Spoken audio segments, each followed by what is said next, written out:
Parte V. La pluralidad de religiones. Capítulo 14.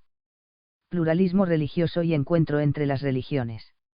1. El hecho de la pluralidad religiosa. En la Tierra existen y siempre han existido diferentes religiones. El pluralismo religioso es un hecho patente en el curso histórico de la humanidad y no necesita justificación alguna. Su misma existencia es su mejor y suficiente justificación.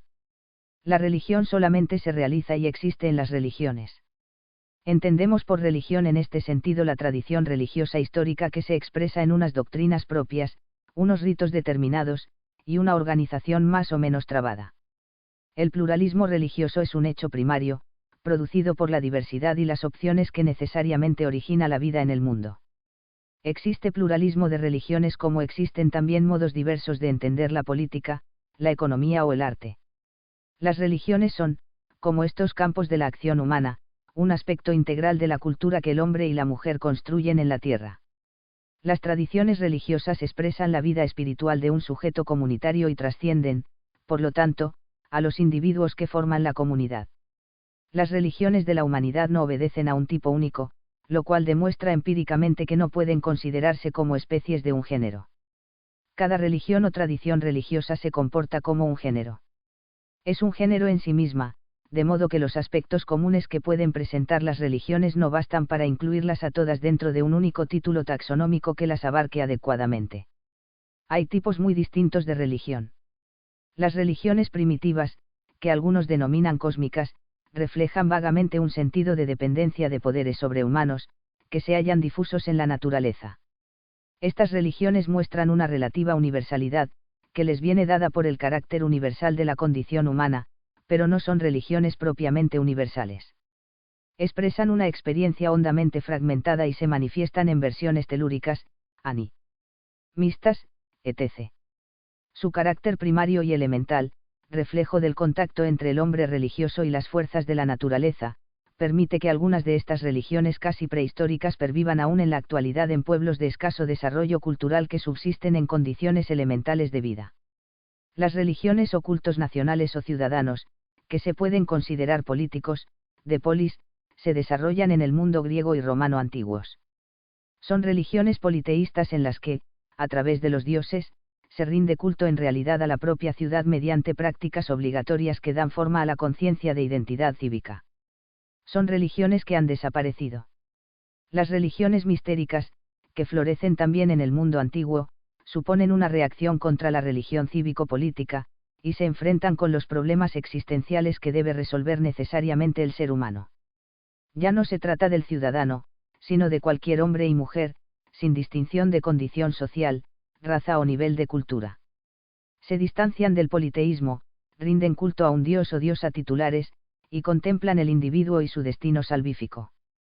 Religiones consideradas étnicas son principalmente las diversas que componen el mundo cultural del hinduismo, todas ellas en el subcontinente de la India. Acusan una lenta evolución hacia cierto monoteísmo.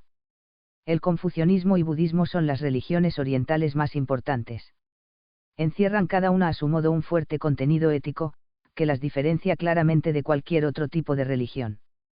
El budismo se enfrenta con las cuestiones humanas más profundas y presenta por ello un universalismo potencial del que carecen otras tradiciones religiosas. La religión iraní de Zoroastro, el judaísmo, el cristianismo y el islam suelen considerarse religiones proféticas, si bien las dos primeras son también de carácter étnico. Las cuatro son religiones monoteístas, aunque se trata de monoteísmos muy diferentes. El monoteísmo trinitario cristiano difiere radicalmente del islámico, lo cual indica que el simple monoteísmo puro no es lo último en religión. Las cuatro religiones dependen de una predicación que apela, con mayor o menor fundamento, a revelaciones y mensajes de lo alto. Las religiones monoteístas pueden ser consideradas, junto con el budismo, tradiciones de alcance universal. Religiones fuertemente sincréticas son el budismo tibetano, budismo ibón, religión arcaica del Tíbet, y sintoísmo japonés, que ha asimilado numerosos elementos budistas y confucianos. 2. ¿Por qué existen religiones diferentes? La existencia de religiones diferentes en la humanidad a lo largo del tiempo se debe básicamente al hecho de que el instinto religioso humano toma cuerpo progresivamente y lentamente, y se proyecta de modo comunitario en tradiciones religiosas concretas, según factores históricos, geográficos y culturales. En las religiones de la Tierra cristaliza corporativamente la vertiente religiosa del hombre, que adopta formas diversas. No debe pensarse que las religiones deriven en su diferenciación de una religión natural que se haya ramificado en diferentes versiones. La denominada religión natural es una noción abstracta y no ha existido en la realidad. La variedad de religiones tampoco proviene de una presunta revelación primitiva hecha por Dios a la humanidad al comienzo de los tiempos, que más tarde se hubiera corrompido y astillado en una pluralidad patológica de sistemas religiosos. Tal revelación primordial a los primeros hombres y mujeres nunca ha tenido lugar. El largo proceso histórico y humano que da forma a diferentes religiones no es un proceso de corrupción o debilitación de elementos religiosos originarios más o menos puros. En realidad ocurre lo contrario. Las tradiciones religiosas de la humanidad se han desarrollado a partir de formas y contenidos oscuros, rudimentarios y muy imperfectos. Se han hecho luego, de modo gradual, más coherentes, profundas y refinadas, al perfilarse en ellas la idea de la divinidad. Las religiones expresan el desarrollo polifacético de la humanidad creada. Les ocurre lo mismo que a otros aspectos de la cultura humana. Es decir, arrancan de formas primitivas y elementales, para llegar en el curso del tiempo, a modos más elevados de entender y vivir lo divino. Entre los factores que originan la pluralidad de religiones pueden mencionarse los siguientes. A. La percepción gradual de la idea de Dios, y el modo de entender su relación con el ser humano y con la naturaleza. Los limitados recursos del hombre para el conocimiento de lo divino y la tendencia a asociar a Dios, o a los dioses, con los elementos visibles del mundo, provocan una idea de Dios a la medida humana, que tiene de hecho muchos niveles y gradaciones. B. La influencia de la cultura y de la idiosincrasia de un pueblo. Cultura y religión mantienen una relación que puede considerarse dialéctica. Es decir, ambos polos se influyen mutuamente y crean diferenciación respecto al mismo fenómeno, ocurrido en otros lugares o tiempos. C. Hay elementos o núcleos de una tradición religiosa determinada que se desgajan de un tronco principal, se asimilan aspectos de otras tradiciones religiosas, y devienen una religión nueva y diferente de la originaria. D. Influjo de un fundador que dice haber recibido una revelación de lo alto, y es capaz de crear, con su personalidad y su doctrina, una religión con una fisionomía y un carácter propios. Los fundadores más importantes y conocidos, que han impreso a su predicación un sello configurador y diferenciador de otros anuncios proféticos, son Zoroastro, Mahoma y, sobre todo, Moisés y Jesús de Nazaret. 1. Las religiones difieren en sus principios y en sus contenidos. A veces se afirma que todas las religiones enseñan básicamente lo mismo y que todos los creyentes creen en el mismo Dios. Pero la experiencia indica que esa pretendida homogeneidad es una ficción.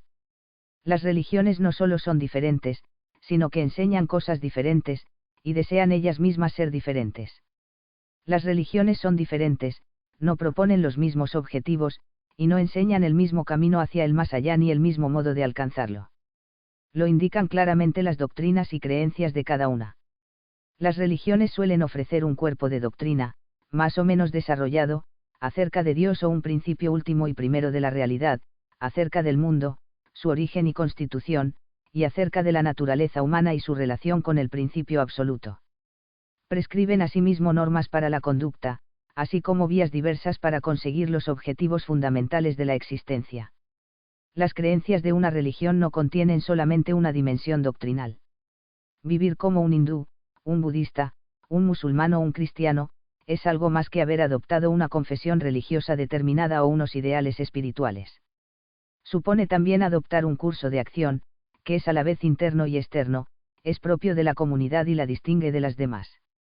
Aspectos de este curso de acción específico pueden ser, por ejemplo, estudiar ciertos libros sagrados, practicar un tipo de meditación, recitar unas oraciones concretas, participar en actos de culto o en celebraciones comunes, o promover y apoyar actividades e instituciones características de la comunidad. Hay cursos de acción que pueden ser semejantes a los practicados por otras comunidades, como dar limosna a los necesitados, no causar daño a otros seres, decir la verdad. 1. CFR J.M. Orales, El valor distinto de las religiones, Madrid 2003, pp 84s. Doctrinas de las religiones universales son incompatibles unas con otras. Esto se aprecia fácilmente en los siguientes ejemplos de afirmaciones religiosas que son típicas de cristianos, hindúes, budistas y musulmanes.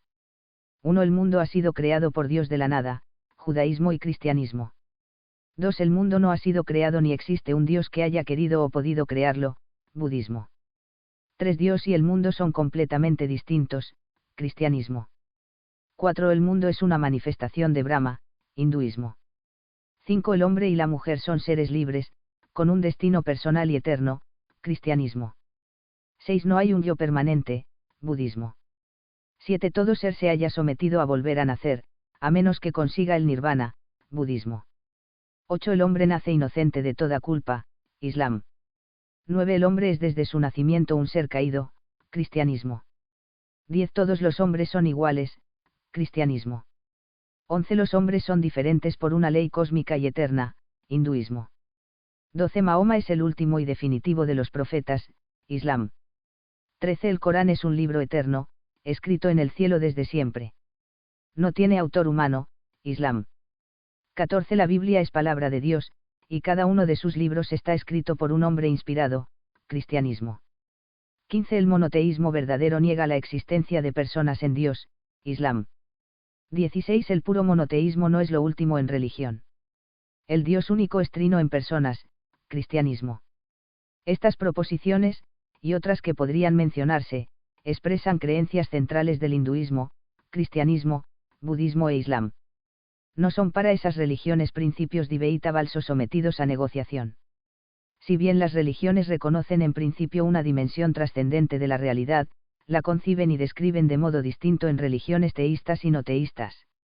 Las diferencias se agudizan cuando hablan de la condición humana, del alcance y sentido de su alejamiento del bien y caída en el mal, de en qué consista la salvación para el hombre y la mujer, si hay supervivencia personal en el más allá. 1. La visión agnóstica. No faltan intentos intelectuales y filosóficos de construir teorías que hagan compatibles en el papel credos religiosos incompatibles en lo doctrinal. El camino más frecuente es mutilar doctrinas y creencias, que al perder aspectos clave de su contenido parecen hacerse compatibles con otros credos. Si se prescinde, por ejemplo, de las implicaciones cristológicas en el asunto de la salvación de los no cristianos, y las afirmaciones se reducen a afirmar la voluntad salvífica universal de Dios, resulta posible hacer coincidir tesis cristianas con aspectos importantes de las doctrinas hinduista y musulmana. Algunos filósofos contemporáneos de la religión han propuesto, inspirados por ideas kantianas, una reconstrucción de fondo de las diversas creencias, que lleve a destacar una presunta unidad radical entre todas ellas. 2. CFR-JHICK, ESM Eltzer, y 10. Three Faiths, One God, Hound Mills, 1989, JHICK, God and the Universe of Faiths, Oxford 1993.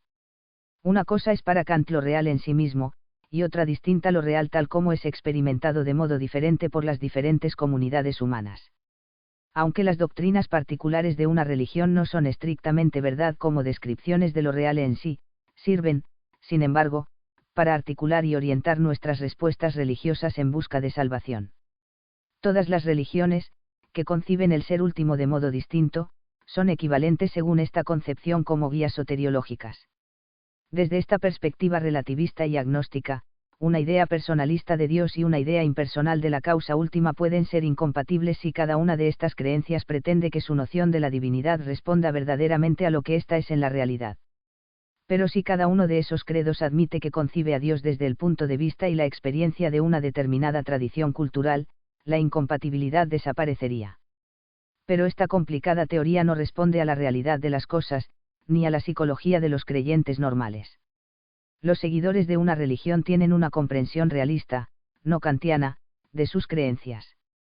Sienten y piensan con sencillez que sus afirmaciones acerca de Dios y lo divino representan modos de hablar verdaderos acerca de lo que Dios realmente es en sí mismo y en sus relaciones con el mundo que ha creado. Las posturas racionalistas y niveladoras en religión carecen de comprensión acerca de lo que es y significa una tradición religiosa particular. Al disecar las diferentes religiones con el fin utópico de localizar un ficticio fondo común, las privan en realidad de su identidad y de lo que en ellas es propiamente religioso. 2. La cuestión de la verdad. La cuestión de la verdad resulta ineludible en filosofía de la religión. Es un asunto que las religiones no se plantean en los mismos términos. Hay tradiciones religiosas en las que se trata de una cuestión secundaria y a veces irrelevante. Puede decirse que no hay religiones falsas. Todas las religiones son en cierta medida verdaderas porque todas son un camino hacia lo divino y hacia la consiguiente plenitud del ser humano. Contienen al menos elementos y núcleos de verdad. En cuanto vías son correctas, aunque pueden conducir de modo más o menos adecuado y muchas veces dando un rodeo a la realidad divina. Es decir, las religiones, en cuanto modos de responder a las preguntas fundamentales del hombre y expresiones de la búsqueda humana de Dios, pueden acertar más o menos con la vía adecuada. En este sentido, la verdad de las religiones admite un más y un menos, es algo que se puede dar gradualmente. Hay religiones que son más verdaderamente religión que otras. 3. Efesionesa, sobre la religión verdadera, Scripta Teológica 30, 1998, 67, CFR. XZVI, RI, El problema filosófico de la historia de las religiones, Madrid 1993, p. 156. Los fragmentos de verdad diseminados en las religiones se hallan en sus doctrinas, costumbres y ritos, dispersos en los elementos religiosos y profanos de carácter tradicional y sapiencial. Estos provienen del ejercicio de la recta razón, del sentido moral de individuos y sociedades, de experiencias anímicas de mayor o menor alcance, y del mensaje de un fundador. Confundida con deformaciones, que en ocasiones la llegan a desfigurar y a disolver, esta verdad se manifiesta de múltiples modos y a través de canales diversos. Los más importantes son los siguientes. Reflexiones y enseñanzas de naturaleza filosófico-racional. Es un acervo de ideas, presentes en casi todas las sociedades antiguas, acerca del ser humano, su condición, su destino y su relación con el principio último de la realidad. Proceden de la experiencia humana y han sido pensadas y formuladas paulatinamente por la razón. Algunas de estas ideas y preguntas se encuentran en el origen de la llamada religión filosófica, que es un exponente de la capacidad humana para reflexionar sobre cuestiones últimas, que tienen en definitiva una raíz y un sentido religiosos. Saber recibido por tradición. Se trata de sabiduría ancestral que vincula por su autoridad y suele ser independiente de consideraciones puramente racionales. Se atribuye a sabios y videntes, y es equiparada arbitrariamente por algunos a las enseñanzas reveladas del Antiguo y Nuevo Testamento. Códigos legales y ritos o ceremonias de culto. La legislación de los pueblos antiguos contiene, por lo general, normas que rigen el orden social y manifiestan el sentido moral colectivo. Establece también con frecuencia prácticas cultuales, que van muy unidas a narraciones míticas que las legitiman como modos de honrar a la divinidad. 4. CFR J. M. Orales, Teología de las Religiones, Madrid 2001, pp. 168s. Mitos. Como narración sobre los fundamentos de todo acontecer, el mito es como la religión un fenómeno humano originario. La estructura, en parte mítica, de la precomprensión humana de la realidad obra activamente en la articulación y despliegue de las doctrinas de las religiones. El mito expresa anhelos de inmortalidad, divinización y fecundidad, a modo de presentimientos e ilusiones legítimos de un futuro de plenitud, que peligra amenazado por el mal y lo negativo. Se expresan así aspectos del ser humano, que quiere abrirse al infinito. Estos 4 núcleos de posibles verdades se influyen entre sí, y no son del todo independientes unos de otros. No puede descartarse que algunas verdades fragmentarias contenidas en ellos procedan de influencias directas o indirectas del cristianismo. 3. Verdad del cristianismo. El mensaje de Jesús de Nazaret supone para los cristianos la plenitud de la verdad religiosa, dogmática, moral y cultural. Es una convicción alcanzada no solamente por experiencia interior. El elemento determinante de la realidad religiosa se encuentra en el aspecto objetivo. El hombre religioso, tal como se entiende a sí mismo, está referido a una realidad superior independiente de él y de su vivencia. 5. Efesionesa, sobre la religión verdadera, CIT, 57. La genuina actitud religiosa es en el cristianismo la que honra al Dios único y verdadero, Padre, Hijo y Espíritu Santo. El cristianismo proclama respetuosamente una pretensión legítima e inevitable de universalidad. La persona y la obra de Jesús de Nazaret no se agotan en la particularidad de una figura circunscrita a un momento y a un tiempo históricos determinados. La narración que nos habla de Jesús es el medio o cauce particular por el que podemos conocer, vivir y aplicarnos lo universal, que no tiene en el mundo de los hombres otro modo de hacérsenos accesible. La tendencia y dinámica intrínsecas de la verdad de Jesús es hacerse presente al universo entero. La pretensión particular cristiana a una relevancia universal no es una simple afirmación gratuita. Está apoyada en un nutrido haz de elementos históricos, exegéticos, filosóficos y teológicos, que son accesibles a la razón y al sentido religioso de cualquier ser humano. 4. Religión y revelación. La idea de revelación se encuentra íntimamente asociada a la de religión. No obstante, existe entre ambas una notable diferencia, porque la religión es el esfuerzo humano hacia Dios, mientras que la revelación se entiende como la iniciativa de lo alto que se hila al encuentro del hombre para acercarle realmente a lo divino, santificarle y salvarle. Se ha dicho gráficamente que, en la religión, el ser humano eleva sus brazos al cielo, y que la revelación significa que brazos divinos descienden del cielo para subirle hasta allí. Algunos han concebido la revelación como un simple desarrollo gradual de las luces naturales del espíritu humano. Revelación sería un estadio de madurez en el desarrollo de la razón, que llegaría a la autoconciencia y con ella al descubrimiento de un saber de salvación, y a la adquisición de una plenitud religiosa. No habría, por tanto, distinción verdadera entre religión y revelación. Pero en realidad no es así. Existe una diferencia honda y cualitativa entre religión y revelación. La primera supone una actividad ordinaria en la vida del sujeto, mientras que en la revelación tiene lugar una irrupción creativa de gracia, conocimiento y amor, que supera las posibilidades humanas. La revelación es siempre original y más o menos inesperada. Le sobreviene desde arriba al hombre y a la mujer religiosos, y efectúa una crítica y una purificación del impulso y de la actividad meramente religiosos, que nunca son capaces por sí mismos de cambiar y salvar al ser humano. La misma persona puede vivir la religión y experimentar la revelación. Entre religión y revelación existe, por tanto, continuidad y también discontinuidad. Porque la revelación se apoya necesariamente en la vida espiritual del sujeto y se produce a partir de ella, pero a la vez la trasciende, porque origina una situación interior nueva. La revelación eleva, purifica y hace plena la religión del ser humano, sin destruirla.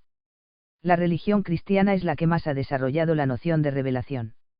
Revelación es para el cristianismo el conjunto de acciones históricas por las que Dios se automanifiesta al pueblo judío, el pueblo elegido, cuyo heredero espiritual es, en la Iglesia, la comunidad de los bautizados en el Padre, el Hijo y el Espíritu Santo. Se dice entonces que el cristianismo, como también lo era el judaísmo bíblico, es una religión revelada. El cristianismo se considera a sí mismo la religión revelada por excelencia, lo cual le distingue de las demás religiones a la vez que le asigna una responsabilidad y una misión hacia ellas. ¿Qué relación guarda esta revelación con las religiones? Hay una historia religiosa de la humanidad donde se descubre el sentido de esta revelación. La religión revelada, dice Newman, viene de Dios en un sentido en el que ninguna otra puede considerarse venida de Él. No obstante, si queremos hablar correctamente hemos de admitir, por la autoridad de la misma Biblia, que todo conocimiento religioso procede de Dios, y no solo el que la Biblia nos transmite. Porque nunca ha habido un tiempo en el que Dios no haya hablado a los hombres. Se nos dice expresamente en el Nuevo Testamento que en ningún momento ha estado Dios sin testigos en el mundo, y que de toda nación y pueblo acepta a quienes le temen y obedecen. Parece, por tanto, que hay algo de verdadero y de divinamente revelado en toda religión de la tierra, sobrecargado y a veces sofocado, tal vez, por las impiedades con que la voluntad y el intelecto corrompidos lo han contaminado. Pero propiamente hablando, la revelación es un don universal, no local. No hay nada absurdo en la idea de poetas y sabios paganos, o sibilas, divinamente iluminados en cierta medida, como canales y órganos por los que ha llegado a sus gentes la verdad moral y religiosa. 6. The Arians of the Fourth Century, 3. Aed, London 1871, pp 81s.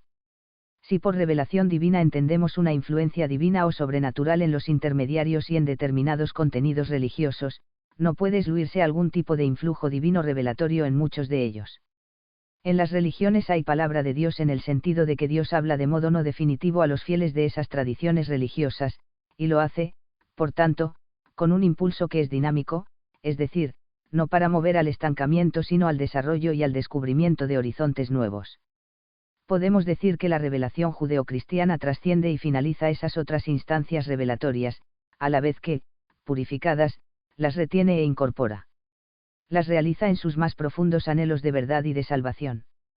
Lo revelatorio de otras religiones ya se entienda como lo verdadero naturalmente conocido, o como algo derivado de iluminaciones especiales guarda una relación dialéctica con la revelación cristiana. Esta influye críticamente sobre aquellas. Pero dado también que el don divino es infinitamente superior a la capacidad humana para acogerlo y se recibe en forma finita, los cristianos podrían enriquecerse materialmente con elementos y percepciones de otros ámbitos religiosos, se consideren o no a sí mismos como depositarios de revelación. No debe hablarse, sin embargo, de convergencia, suma o complementariedad de revelaciones, aunque pueda hablarse del carácter mutuamente complementario de los mundos culturales donde viven y se desarrollan las diversas tradiciones religiosas. 7. CFR J. M. Orales, Teología de las Religiones, CIAT. pp. 201-203. 5. Encuentro entre las religiones.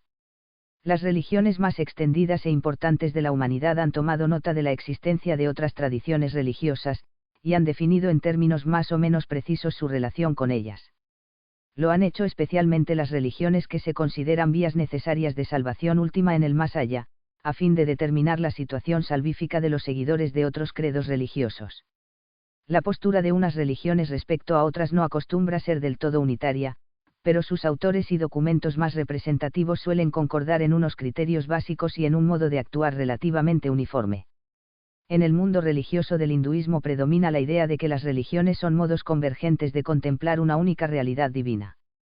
Los autores del Advaita Vedanta, Ramakrishna, Vivekananda, Sri Aurobindo, Sarvepalli Radhakrishnan piensan que el hinduismo ha de ser tolerante y abierto a otras religiones, porque cuantos más aspectos de lo divino se perciban, más aceptable será la comprensión que se alcance. Suelen cualificar, sin embargo, la aceptación de otras religiones, porque si bien piensan que toda religión puede mover al creyente hacia la meta de liberación del ciclo karma samsara y hacia la unión con lo divino, solo los Vedas proporcionarían el camino para la liberación completa. Las demás religiones son válidas en cierta medida, pero necesitan ser completadas por el Dharma que ha sido confiado a los hindúes. La tolerancia respecto a otros credos religiosos correspondería, según el propio sentir de las tradiciones hinduistas, a la idiosincrasia de su religión. El débil papel que en ella desempeñan las doctrinas y la ausencia correlativa de una ortodoxia harían del hinduismo y sus creyentes una comunidad particularmente tolerante. Pero esa tolerancia teórica no va siempre acompañada en la India de una tolerancia práctica y efectiva.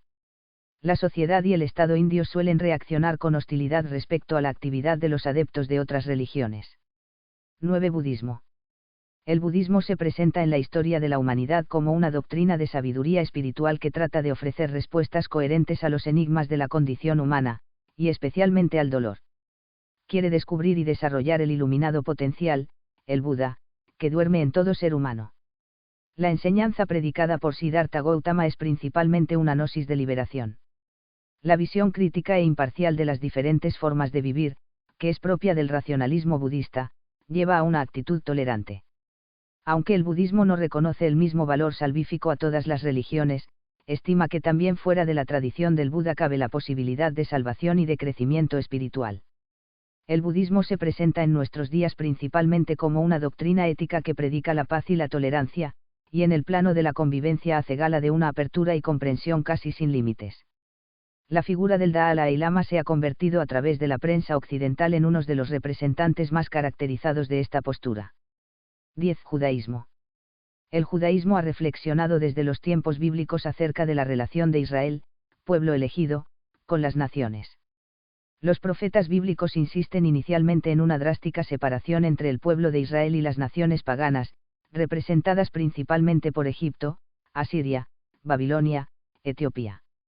A partir del exilio babilónico, los oráculos contra las naciones extranjeras sufren una transformación. La mirada profética se centra en el campo escatológico. La nación judía no se contempla aislada de las demás. Egipto y Asiria ocupan su puesto junto a Israel, como parte del pueblo de Yahvé. 8, CFR. Is 19, 24. Siglos más tarde, Maimónides, 1135 a 1204, postula que los no judíos deben cumplir los 7 preceptos de Noé no solo como mandamientos racionales, sino también como preceptos cognoscibles a través de las Escrituras. El gran autor judío no albergaba duda alguna de que el intelecto humano es capaz de establecer la autenticidad del texto bíblico y de las tradiciones que le están unidas. La teología rabínica moderna apenas se ha manifestado sobre estas cuestiones. La suerte futura de los creyentes no judíos se explica con la ayuda del cumplimiento de los preceptos de Noé por los hombres y mujeres justos. Esto implicaría una potencial apertura al judaísmo y, por tanto, una relación salvadora con el Dios de las promesas. 11. Islam. La reflexión sobre las demás religiones y su relación con la propia ha sido muy escasa en los medios islámicos. Basados en el principio de abrogación de anteriores tradiciones religiosas por la revelación coránica, los doctores del Islam han mantenido, por lo general, una actitud exclusivista hacia las religiones no islámicas. Han considerado superfluo cualquier intento de acomodar los credos religiosos de la tierra dentro de un esquema unitario. En la historia del Islam han surgido, sin embargo, algunas voces discordantes con estos planteamientos rigoristas. La más ilustre es la del pensador iraní Abu Hamid al-Ghazali, 1058 a 1111, uno de los autores religiosos más influyentes del Islam. Sus ideas acerca de la salvación de los no musulmanes se encuentran formuladas en un escrito titulado El principio de distinción entre el Islam y la impiedad. El autor rebate en estas páginas la posición intransigente de algunos musulmanes de tendencia integrista.